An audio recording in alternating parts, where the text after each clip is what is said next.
আসসালামু আলাইকুম এভরিওয়ান। আজকের রেসিপি ঝিঙে আলু পোস্ত। খুব কম সময়ে চটজলদি বানিয়ে নেওয়া যায় এই রেসিপিটি। প্রথমে প্যান গরম করে তার মধ্যে পরিমাণ মতো সর্ষের তেল দিয়ে দিচ্ছি হাফ চা চামচের মতো কালো জিরা, দিয়ে দিচ্ছি 2টি শুকনো লঙ্কা, দিয়ে হালকা করে ভেজে নিয়ে এর মধ্যে দিয়ে দেবো আগে থেকে কেটে ও ধুয়ে রাখা আলু।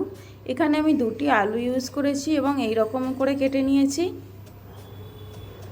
তারপর আলুগুলি মাঝারি করে ভেজে নেব। আলুগুলি মাঝারি করে ভেজে নেওয়া হয়ে গেলে এর মধ্যে অ্যাড করে দেব কেটে রাখা ঝিঙে দিয়ে হালকা করে ভেজে নেব। তারপর ঢাকা দিয়ে রান্না করে নেব 1-2 মিনিটের মতো, যাতে করে ঝিঙেটা একটু সফট হয়ে যাবে।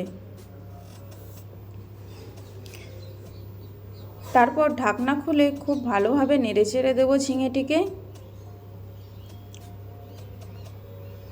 দেখুন ঝিঙে থেকে কিন্তু অল্প পরিমাণে পানি বেরিয়েছিল এবং ঝিঙেটি সফট হয়ে কমেও গেছে।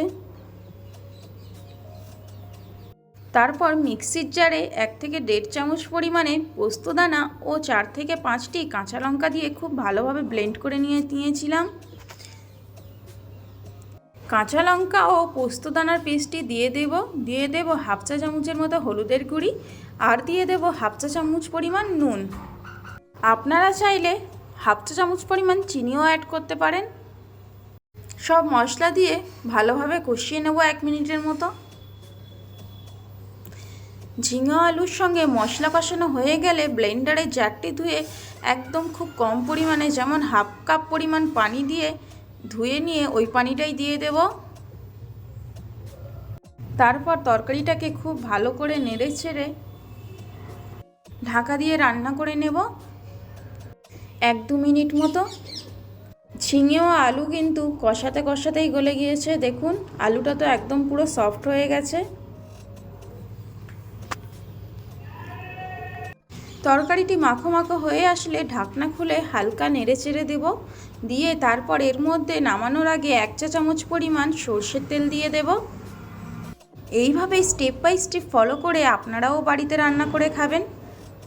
ঝিঙে আলু পোস্ত তরকারিটা কিন্তু খেতে অনেক মজা লাগে। আর ভিডিওটি যদি ভালো লাগে একটি শেয়ার করে দেবেন আর কমেন্টে জানাবেন রান্নাটা কেমন হয়েছে। আপনাদের একটি লাইক ও কমেন্ট ভিডিও বানাতে আমাকে আরও উৎসাহিত করে। সবাই পাশে থেকে সাপোর্ট করবেন। দেখা হবে অন্য কোনো ভিডিওতে। আল্লাহ হাফেজ।